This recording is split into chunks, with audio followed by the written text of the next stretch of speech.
Hello student, welcome back to our channel MAHS study. অষ্টম শ্রেণীতে তোমরা যারা পড়ছো তোমাদের জন্য ভিডিও ভীষণ গুরুত্বপূর্ণ। অষ্টম শ্রেণীর বাংলা বিষয়ের থার্ড সামেটিভ এক্সাম রায় ও মার্কিন প্রশ্নবিচিত্রার 10 নম্বর স্কুলের সমাধান নিয়ে আজকের ভিডিও সবটাই করিয়ে দেবো, তাই ভিডিও মনোযোগ সহকারে সম্পূর্ণ দেখতে থাকো। একের দাগের প্রশ্ন দেখো কি বলছে। জেলখানার চিঠি রচনায় সুভাষচন্দ্র বসু চিঠি লিখেছেন, তোমরা লিখবে অপশন ক 2-5-25 তারিখে। দুইয়ের প্রশ্ন দেখো কি বলছে। সুতা মজুরের বাড়ি ছিল, তোমরা লিখবে অপশন খ। তিনেতে দেখো কি বলছে। হরিচরণ বন্দ্যোপাধ্যায় শান্তিনিকেতনে যোগ দিয়েছিলেন, তোমরা লিখবে অপশন ক। 4 দেখো কি বলছে। শিকল বিকল করা হবে, অপশন ক শিকল পরে। 5 দেখো কি বলছে। স্বাধীনতা কার মধ্যে দিয়ে কোনোদিন আসবে না, তোমরা লিখবে অপশন ক ভয় অথবা সমঝোতার মধ্যে দিয়ে। 6 দেখো কি বলছে। সাইকেল রিক্সাগুলো শীষ দিয়ে চলে যাক, অপশন ক করবে বনে বনান্তরে। 7 দেখো কি বলছে। সন্ধির দ্বারা গঠিত সমাসবদ্ধ পদের একটি উদাহরণ হলো, তোমরা লিখবে অপশন গ গ্রামান্তর। 8 দেখো কি বলছে। দুই গরু এর বিনিময়কৃত এটি হলো, তোমরা লিখবে অধিতাত্মক দ্বিগুর উদাহরণ, অপশন খ হবে সঠিক অ্যান্সার। ঠিক আছে, চলো পরবর্তী প্রশ্নগুলা দেখে নাও। দেখো কি বলেছে। 9 যেসব পদের সমাস হয় তাদের প্রত্যেকটিকে বলা হয়, তোমরা লিখবে অপশন খ সমস্যমান পদ। 10 দেখো কি বলছে। আপনাদিগের এর চলিত ভাষার রূপটি হলো, তোমরা লিখবে অপশন ঘ আপনাদের। 11 দেখো কি বলছে। ভারত সরকার অমিয়বাবুকে পদ্মভূষণ উপাধি প্রদানে সম্মত করেন, এই বাক্যটি ক্রিয়ার কালটি হলো, তোমরা লিখবে অপশন ক নিত্য বর্তমান। এবার দেখো আমরা 2 দাগের প্রশ্নগুলো চলে আসবো। 2 দাগের প্রশ্নের ফার্স্টে বলেছে 2 দাগের লোকমান্য তিলক কারাবাসকালে কার গ্রন্থ লেখেন, তো এই প্রশ্নের আনসারটি তোমরা দেখে নাও। তো এই প্রশ্নের আনসারটি তোমরা তোমাদের টেক্সট বইয়ের 121 নম্বর পেজে পেয়ে যাবে। লিখবে লোকমান্য তিলক কারাবাসকালে গীতার আলোচনা লেখেন, ঠিক আছে, এটুকু লিখবে এখান থেকে, তাহলে প্রশ্নের আনসারটি কমপ্লিট হয়ে যাবে। চলো পরবর্তী প্রশ্ন দেখে নাও। পরবর্তী প্রশ্ন দেখো কি বলেছে। পরবর্তী প্রশ্ন হচ্ছে 2 দাগের বলছে সুভার প্রকৃত নাম কি, তো সুভার প্রকৃত নাম কি তোমরা দেখে নাও প্রশ্নের আনসারটি। তো এই প্রশ্নের আনসারটি তোমরা দেখতে পাচ্ছ, সুভার প্রকৃত নাম হলো সুভাষিনী।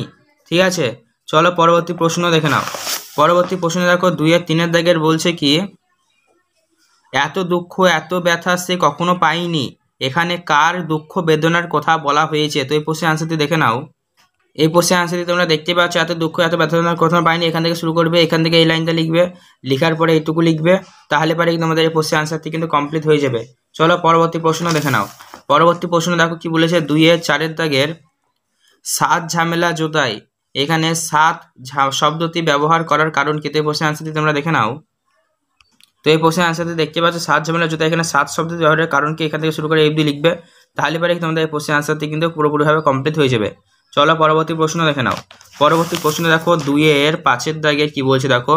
লোকটা জানলই না কবিতায় লোকটির 2 আঙুলের ফাঁক দিয়ে কি খসে পড়লো, তোমরা জানো নিশ্চয়ই জীবন খসে পড়েছিল, জীবন লিখবে, ঠিক আছে, পরিচয় দিকে বলেন না।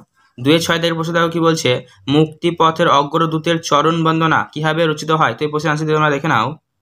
তো তোমরা এই প্রশ্নের আনসারটি দেখতে পাচ্ছ, মুক্তিপথের অগ্রদূতের চরণ বন্দনা কিভাবে রচিত হয়, শিকল এখান থেকে শুরু করে এফডি লিখবে, তাহলে পারে তোমাদের প্রশ্নের আনসারটি কমপ্লিট হয়ে যাবে। আশা করি বুঝতে পেরেছো। তো চলো পরবর্তী প্রশ্ন দেখে নাও।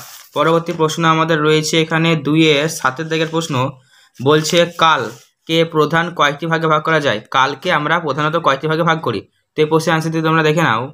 তো তোমরা দেখতে পাচ্ছ ব্যাকরণ বইয়ের 27 নম্বর পেজে পেয়ে যাবে। কালের 3টে ভাগ অতীত বর্তমান এবং ভবিষ্যৎকাল, এটা লিখবে, তাহলে পরে তোমাদের প্রশ্নের আনসারটা পুরোপুরিভাবে কমপ্লিট হয়ে যাবে। আশা করি বুঝতে পেরেছো। তো চলো পরবর্তী প্রশ্ন দেখে নাও। পরবর্তী প্রশ্ন রয়েছে 2-8 দাগের বলছে পুরা ঘটিত বর্তমান ও ঘটনমান বর্তমানের মধ্যে একটি পার্থক্য লেখো, তো এই প্রশ্নের আনসারটি তোমরা দেখে নাও। তো তোমরা এই প্রশ্নের আনসারটি দেখতে পাচ্ছ, পুরা ঘটিত বর্তমান এবং ঘটনমান বর্তমানের মধ্যে উদাহরণ তোমরা করে দেবে, এখান থেকে এফডি লিখবে, তাহলে পরে তোমাদের প্রশ্নের আনসারটি কিন্তু কমপ্লিট হয়ে যাবে। চলো পরবর্তী প্রশ্ন দেখে নাও। কি প্রশ্নটা ছিল আমাদের, দাঁড়াও 1 মিনিট, প্রশ্নটা ছিল ওর মধ্যে পার্থক্য, হ্যাঁ অনেকগুলি পার্থক্য রয়েছে, তোমরা এটি লিখবে, ঠিক আছে। চলো পরবর্তী প্রশ্ন দেখে নাও। পরবর্তী প্রশ্ন আমাদের রয়েছে 2-9 দাগের বলছে প্রত্যঙ্গ শব্দটির ব্যাস বাক্য সহ সমাসের নাম লেখো, তোমরা লিখবে নিত্য সমাস, ঠিক আছে।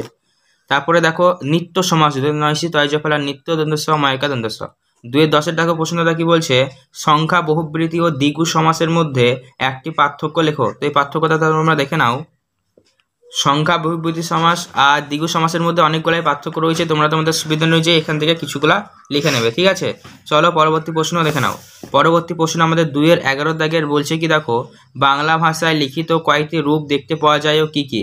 তো বাংলা ভাষায় লিখিত রূপ কয়টি পাওয়া যায় দেখতে তোমরা অনেক স্ক্রিনে দেখে নাও। প্রশ্নের আনসারটি দেখতে পাচ্ছ এখানে 2টি রূপ পাওয়া যায় দেখতে, সাধু ভাষা এবং চলিত ভাষা। তো এখান থেকে শুরু করে এই অবধি প্রশ্নের অ্যান্সারটা লিখবে, তাহলে পারে তোমাদের এই প্রশ্নের অ্যান্সারটা কিন্তু পুরোপুরিভাবে কমপ্লিট হয়ে যাবে। চলো পরবর্তী প্রশ্ন দেখে নাও। এখানে আমাদের 2-12 দাগের প্রশ্ন কি বলছে দেখো, অজয় কে। ঠিক আছে, প্রশ্ন হচ্ছে অজয় কে। তো অজয় কে তোমরা দেখে নাও। তো অজয় কে এই প্রশ্নের অ্যান্সারটি তোমরা দেখতে পাচ্ছ, প্রথম প্যারাটুকু লিখবে, এখান থেকে শুরু করে এই অবধি লিখবে অজয় কে, তাহলে অজয়ের পরিচয়টা কিন্তু তোমাদের কমপ্লিট হয়ে যাবে লেখা। চলো পরবর্তী প্রশ্ন দেখে নাও। পরবর্তী প্রশ্ন দেখো কি বলছে, 2-13 দাগের কবে জিনিসপত্র বাঁধা ছাদা হতে লাগবে। তো কবে জিনিসপত্র বাঁধা ছাদা হতে লাগবে এই প্রশ্নের আনসার দিয়ে তোমরা দেখে নাও। তোমরা এটা তোমাদের যদি সহায়ক বই আছে না পথের পাঁচালী, সেই বইয়ের 108 নম্বর পেজে পেয়ে যাবে। ঠিক আছে, আমার কাছে যেহেতু এখন বর্তমানে পথের পাঁচালী বইটা নাই, তার জন্য তোমাদের দেখাতে পারছি না। ঠিক আছে, সরি। তো পরবর্তীতে তোমাদের কমেন্ট বক্সে লিখে দেবো অ্যান্সারটা, ঠিক আছে, যদি পাই তো। দেখো 3-1 দাগের প্রশ্নটা দেখে নাও কি বলছে, ভারতীয় জেল বিষয়ে একটি পুস্তক সুভাষচন্দ্র বসুর লেখা হয়ে ওঠেনি কেন। তো এই প্রশ্নের আনসারটি তোমরা দেখে নাও। তো এই প্রশ্নের অ্যান্সারটি তোমরা অন স্ক্রিনে দেখতে পাচ্ছ, ভারতীয় জেল বিষয়ে একটি পুস্তক সুভাষচন্দ্র বোসের লেখা হয়ে ওঠেনি কেন। এখান থেকে শুরু করে এই অবধি লিখবে, শতের মধ্যে রয়েছে লিখবে, তাহলে প্রশ্নের অ্যান্সারটি কিন্তু তোমাদের কমপ্লিট হয়ে যাবে। চলো পরবর্তী প্রশ্ন দেখে নাও। পরবর্তী প্রশ্ন এই যেটা আছে না, মানুষ কীভাবে অবসর যাপন করে, প্রশ্নের অ্যান্সারটা তোমাদের আমি ভিডিওর শেষে দিয়ে দেবো, তোমরা লিখে নেবে। ঠিক আছে, 3-3 দেখে নাও। এবার ঘুরে দাঁড়াও আর এখন ঘুরে দাঁড়াও, পক্তদের দুটিতে এবার আর এখন শব্দ দুটির প্রয়োগের সার্থকতা বুঝিয়ে দাও। তো এই প্রশ্নের অ্যান্সারটি তোমরা দেখে নাও। তোমরা অন স্ক্রিনে এই প্রশ্নের অ্যান্সারটি দেখতে পাচ্ছ। ঠিক আছে, এখান থেকে তোমরা লেখা শুরু করবে, এখান থেকে শুরু করে এই অবধি লিখবে, তাহলে তোমাদের প্রশ্নের অ্যান্সারটি কিন্তু পুরোপুরিভাবে কমপ্লিট হয়ে যাবে। আশা করি বুঝতে পেরেছো। তো চলো পরবর্তী প্রশ্ন দেখে নাও। পরবর্তী প্রশ্নটাও কি রয়েছে, 3-4 দাগের বলছে, শতবর্ষ এগিয়ে আসে, শতবর্ষ যায়, পক্তটির তাৎপর্য বুঝিয়ে দাও। তো এই প্রশ্নের অ্যান্সারটি তোমরা দেখে নাও। তো এই প্রশ্নের অ্যান্সারটি তোমরা অন স্ক্রিনে দেখতেই পাচ্ছ, এখান থেকে শুরু করে এই অবধি লিখবে, তাহলে পারে তোমাদের এই প্রশ্নের অ্যান্সারটি কিন্তু পুরোপুরিভাবে কমপ্লিট হয়ে যাবে। আশা করি বুঝতে পেরেছো। তো চলো পরবর্তী প্রশ্ন দেখে নাও। পরবর্তী প্রশ্ন আমাদের 4 দাগে চলে আসছে আমরা। 4-1 দাগের প্রশ্ন দেখো কি বলছে, প্রশ্নগুলো বলেছে কম বেশি 60টি শব্দের নিচে যে কোনো একটি প্রশ্নের উত্তর দিতে বলেছে। তো 4-1 দাগে দেখো, বৃদ্ধ নরোত্তম দাস বাবাজির সঙ্গে অপুর কীভাবে ভাব হয়েছিল। তো এই প্রশ্নের অ্যান্সারটি তোমরা দেখে নাও। তো এই প্রশ্নের অ্যান্সারটি তোমরা এখান থেকে শুরু করে এই অবধি লিখবে, তাহলে পারে এই প্রশ্নের অ্যান্সারটি কিন্তু তোমাদের পুরোপুরিভাবে কমপ্লিট হয়ে যাবে। ঠিক আছে, চলো পরবর্তী প্রশ্ন দেখে নাও। পরবর্তী 4-2 দাগের কি বলেছে দেখো, অপু দুর্গার চড়ুই ভাতির আয়োজন সম্পর্কে লেখো, এখানকার পিকনিকের সঙ্গে এরকম চড়ুই ভাতির তফাৎ কোথায়। তো এই প্রশ্নের অ্যান্সারটি তোমাদের দেখিয়ে দিচ্ছি, তোমরা দেখে নাও। ঠিক আছে, এই প্রশ্নের অ্যান্সারটি তোমরা এখান থেকে শুরু করে অবধি লিখবে, হ্যাঁ, তাহলে হয়ে যাবে। এখান থেকে এই অবধি লিখলে পারে হয়ে যাবে। ঠিক আছে, এই দেখো এখান থেকে লেখা শুরু করবে, এখান থেকে শুরু করে এইদিকে 2-1 লাইন রয়েছে, এই অবধি লিখবে, তাহলে প্রশ্নের অ্যান্সারটি কিন্তু তোমাদের পুরোপুরিভাবে কমপ্লিট হয়ে যাবে। আশা করি বুঝতে পেরেছো। তো চলো পরবর্তী প্রশ্ন দেখে নাও। পরবর্তী প্রশ্ন দেখো আমাদের এখানে 5 দাগের আমরা চলে আসবো। 5-1 দাগের প্রশ্নটা দেখো কি বলছে, একক চেষ্টায় এরূপ বিরাট কাজের দৃষ্টান্ত বিরল, কোন কাজের কথা বলা হয়েছে, একে বিরাট কাজ বলার কারণ কি। তো এই প্রশ্নের অ্যান্সারটি তোমরা দেখে নাও। তো এই প্রশ্নের অ্যান্সারটি তোমরা দেখতে পাচ্ছ, এখান থেকে শুরু করে অবধি লিখবে, তাহলে পারে তোমাদের প্রশ্নের অ্যান্সারটি কিন্তু পুরোপুরিভাবে কমপ্লিট হয়ে যাবে। ঠিক আছে, চলো পরবর্তী প্রশ্ন দেখে নাও। পরবর্তী প্রশ্ন দেখো এখানে আমাদের 5-2 দাগের আমরা চলে আসছি। বলছে, শহরে 144 ধারা আর কারফিউ অর্ডার জারি হয়েছে, লেখকের গল্প অনুসারে রাতের দৃশ্য বর্ণনা করো। তো এই প্রশ্নের অ্যান্সারটি তোমরা দেখে নাও। তো এই প্রশ্নের অ্যান্সারটি তোমরা এটি লিখতেই পারো, এখান থেকে শুরু করবে লেখা, এখান থেকে শুরু করে লাস্টের এই কয়েকটি লাইন এখানে রয়েছে এই অবধি লিখবে, তাহলে তোমাদের এই প্রশ্নের অ্যান্সারটি কিন্তু পুরোপুরিভাবে কমপ্লিট হয়ে যাবে। আশা করি বুঝতে পেরেছো। তো চলো পরবর্তী প্রশ্নও দেখে নাও। আমাদের 5-3 দাগের প্রশ্নটা দেখো কি বলেছে, শুধু শাস্তি দেওয়া নয়, সংশোধনী হওয়া উচিত জেলের প্রকৃত উদ্দেশ্য, তুমি কি এই বক্তব্যের সঙ্গে একমত, তোমার উত্তরের সাপেক্ষে যুক্তি দাও। তো এই প্রশ্নের অ্যান্সারটি তোমরা দেখে নাও।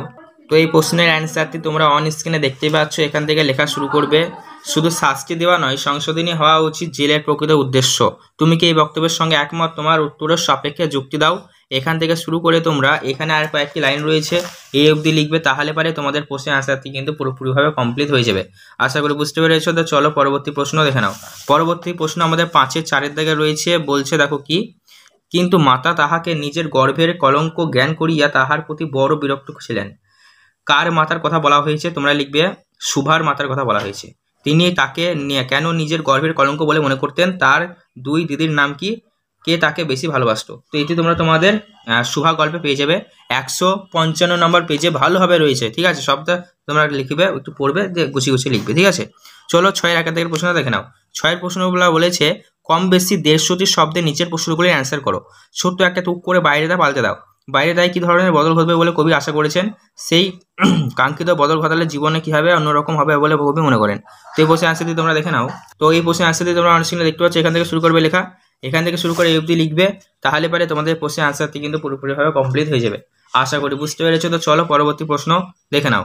পরবর্তী প্রশ্ন দেখো কি বলেছে এখানে, অথবা দাগে রয়েছে, বলছে শিকল পরার গান কবিতায় ইংরেজ শাসনের যে দিকটি প্রকাশ ঘটেছে তার নিজের ভাষায় লেখো। তো এই প্রশ্নের অ্যান্সার দিয়ে তোমরা দেখে নাও। তো এই প্রশ্নের অ্যান্সার দিয়ে তোমরা দেখতে পাচ্ছ, এখান থেকে শুরু করবে লেখা, এখান থেকে শুরু করে একদম এই অবধি লিখবে, আর লাস্টে এদিকেও একটা লাইন আছে এই অবধি লিখবে, তাহলে প্রশ্নের অ্যান্সার দিয়ে তোমাদের পুরোপুরিভাবে কমপ্লিট হয়ে যাবে। আশা করি বুঝতে পেরেছো। তো চলো পরবর্তী প্রশ্ন দেখে নাও। পরবর্তী প্রশ্ন দেখো এখানে 6-2 দিকে রয়েছে, বলছে স্বাধীনতা কবিতাটির মধ্যে দিয়ে মানে স্বাধীনতা কবিতার মধ্যে 2টি পক্ষ আছে, আমি পক্ষ আর তুমি পক্ষ। আমি পক্ষ আর তুমি পক্ষ এই স্বরূপ বিশ্লেষণ করো, এক্ষেত্রে সে পক্ষ নেই কেন? তো এই প্রশ্নের অ্যান্সারটি তোমরা দেখে নাও। তো এই প্রশ্নের অ্যান্সারটি অন স্ক্রিনে তোমরা দেখতে পাচ্ছ, এখান থেকে শুরু করে এই অবধি লিখবে, তাহলে এই প্রশ্নের অ্যান্সারটি কিন্তু তোমাদের পুরোপুরিভাবে সম্পূর্ণ হয়ে যাবে। আশা করি বুঝতে পেরেছো। তো চলো পরবর্তী প্রশ্ন দেখে নাও। পরবর্তী প্রশ্ন দেখো আমাদের এখানে রয়েছে অথবা দাগের, বলছে মাসি পিসি কবিতায় শ্রমজীবী রমণীদের মুক্তি সংগ্রাম কীভাবে প্রকাশিত হয়েছে তা লেখো। তো এই প্রশ্নের অ্যান্সার দিয়ে তোমরা দেখে নাও। তো এই প্রশ্নের অ্যান্সার দিয়ে তোমরা এটাও লিখতে পারো, ঠিক আছে, এখান থেকে অবধি লিখবে, তাহলে এই প্রশ্নের অ্যান্সার দিয়ে কিন্তু তোমাদের পুরোপুরিভাবে কমপ্লিট হয়ে যাবে। আশা করি বুঝতে পেরেছো। চলো পরবর্তী প্রশ্ন দেখে নাও। পরবর্তী প্রশ্ন আমাদের এখানে চলে আসছে আমরা 7-এর দাগের, বলছে হরিহরের সঙ্গে মহাজন বাড়িকে গিয়ে অপু কীভাবে প্রথম নিজের দরিদ্র সম্পর্কে সচেতন হলে তা লিখো। তো এই প্রশ্নের অ্যান্সার দিয়ে তোমরা দেখে নাও। তো এই প্রশ্নের অ্যান্সার দিয়ে তোমরা লিখবে এখান থেকে, ঠিক আছে, এখান থেকে শুরু করে এই অবধি লিখবে, তাহলে এই প্রশ্নের অ্যান্সার দিয়ে তোমাদের পুরোপুরিভাবে কমপ্লিট হয়ে যাবে। আশা করি বুঝতে পেরেছো। তো চলো পরবর্তী প্রশ্ন দেখে নাও। পরবর্তী প্রশ্ন দেখো 7-2 দাগের, বলছে সোনাডাঙ্গার মাঠের বিবরণ দাও। সোনাডাঙ্গার মাঠের বিবরণ দাও। অপু কখন স্টেশনে এসে পৌঁছালো? অপুর স্টেশন পৌঁছানোর পর কোথায় রান্নার ব্যবস্থা হয়েছিল? তো এই প্রশ্নের অ্যান্সার দিয়ে তোমরা পথের পাঁচালী বইয়ের 110 নম্বর পেজে পেয়ে যাবে, ভালোভাবে সেখানে রয়েছে। এরপরে দেখো তোমাদের পত্র রচনা রয়েছে আর প্রবন্ধ রচনা রয়েছে, ঠিক আছে, পত্র রচনা রয়েছে আর দিয়েছে এখানে প্রবন্ধ রচনা। তো তোমাদের ব্যাকরণ বই অবশ্যই রয়েছে, আর চিঠি কীভাবে লিখতে হয়, পত্র রচনা, সে নিয়ে আমাদের চ্যানেলে ভিডিও আছে, তোমরা দেখে নেবে। তো তোমাদের আজকের ভিডিও কেমন লাগলো নিচে কমেন্ট করে জানাও। এছাড়াও এরকমই গুরুত্বপূর্ণ ভিডিওর আপডেটগুলি সবার আগে পাওয়ার জন্য অতি অবশ্যই তোমরা আমাদের এই চ্যানেলটিকে সাবস্ক্রাইব করবে, পাশে থাকা বেল নোটিফিকেশন কল করবে। এই চ্যানেলের মাধ্যমে তোমরা সমস্ত রকমের সাজেশন, নোটস, টিপস, প্রশ্নের অ্যান্সার সব কিছুই কিন্তু রীতিমতো পেতে থাকবে আপডেট।